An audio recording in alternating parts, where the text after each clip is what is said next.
दरोगा जी ने दिलाई नौकरी।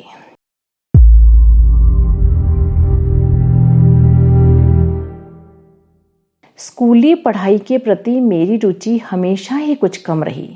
यूँ मन लायक पुस्तकें मिलती तो डूबकर पढ़ता, पर कोर्स की पढ़ाई मुझे कभी नहीं भाई। जैसे तैसे 10वीं तक की पढ़ाई पूरी कर मैंने सोचा अब नौकरी कर लूँ, लेकिन घर में बड़ों के दबाव में आकर इंटर में एडमिशन लेना पड़ा। इंटर का अभी 1 ही वर्ष पूरा हुआ था कि मेरे चचेरे भाई की नौकरी केबल कंपनी जमशेदपुर में लग गई। भाई की नौकरी लगने से घर में सभी खुश थे, मैं भी खुश था, लेकिन मुझे बार बार यह बात कचोटती रहती थी कि मैं बड़ा हूँ और अब तक कुछ नहीं कर सका। घर में सभी उसकी इज्जत करते हैं। मुझे लगता अगर मुझे भी नौकरी मिल गई होती तो इसी तरह मेरी भी इज्जत होती। भाई को टाटा नगर में ज्वाइन करने जाना था, उसे पहुंचाने की जिम्मेदारी मुझे सौंपी गई। नई नौकरी थी, उसके लिए नए कपड़े सिलवाए गए जिसे पहनकर वह बड़ा स्मार्ट दिख रहा था। मैं बार बार उसे देख रहा था। भाई को लेकर मैं जमशेदपुर पहुंचा। अगले दिन उसने ज्वाइन भी कर लिया। मैं ही साथ लेकर गया था।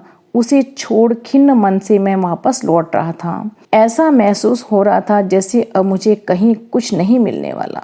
हमें छोटी छोटी जरूरतों के लिए घर में हाथ फैलाना पड़ता है। कब तक ऐसे चलेगा?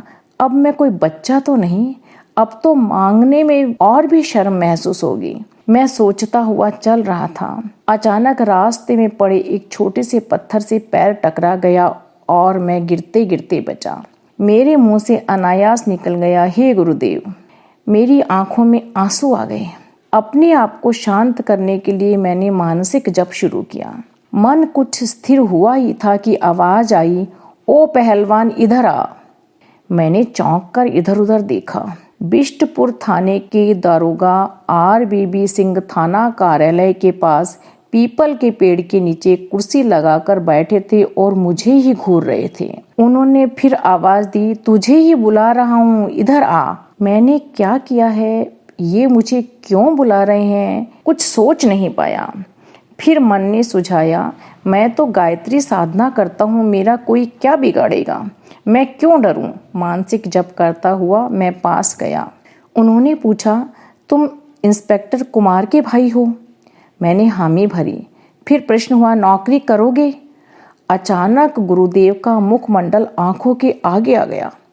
देखा मुस्कुराते हुए मेरी ओर देख रहे हैं, जैसे कह रहे हो, खिन्न क्यों होते हो, तुम्हें भी मिल जाएगी नौकरी। मैंने आंखों ही आंखों उन्हें प्रणाम किया। फिर दारोगा जी को अपनी सम्मति बताई। उन्होंने तुरंत काइजर कंपनी के डायरेक्टर कैप्टन बाल्को को फोन मिलाया और बोले, मेरा भाई 3 महीने से खाली बैठा है, उसको खिलाने की व्यवस्था आप कीजिए या कंपनी में भर्ती कर लीजिए। उधर से आवाज आई, 1 हफ्ते बाद भेज दें। उन्होंने कहा, 1 सप्ताह बाद नहीं, मैं अभी लेकर आ रहा हूँ। उन्होंने मुझे अपनी मोटरसाइकिल पर बैठाया और सीधे जाकर वर्मा माइंस मेन गेट के सामने रुके। अंदर जाते ही एक व्यक्ति ने पत्र देकर मुझे शीट मेटल शॉप में भेज दिया। वहां नाम की एंट्री हुई। आरंभिक वेतन 500 रुपये प्रति माह तय हुआ। दारोगा का भाई होने के कारण नित्य 8 घंटे ओवर टाइम भी मिलने लगा। उस दिन वापस लौटते समय मन बल्लियों उछल रहा था। गुरुदेव अवश्य ही अंतर्यामी हैं। मन की रुदन को उन्होंने कैसे तुरंत पहचान लिया और समाधान भी तुरंत प्रस्तुत कर दिए। प्रस्तुति प्रभाशंकर कुमार, टाटा नगर, झारखंड। अगर आपको हमारी यह वीडियो पसंद आई हो तो इसको लाइक करें, कमेंट और शेयर जरूर करें और हमारे YouTube चैनल ऋषि चिंतन को सब्सक्राइब भी कर लें।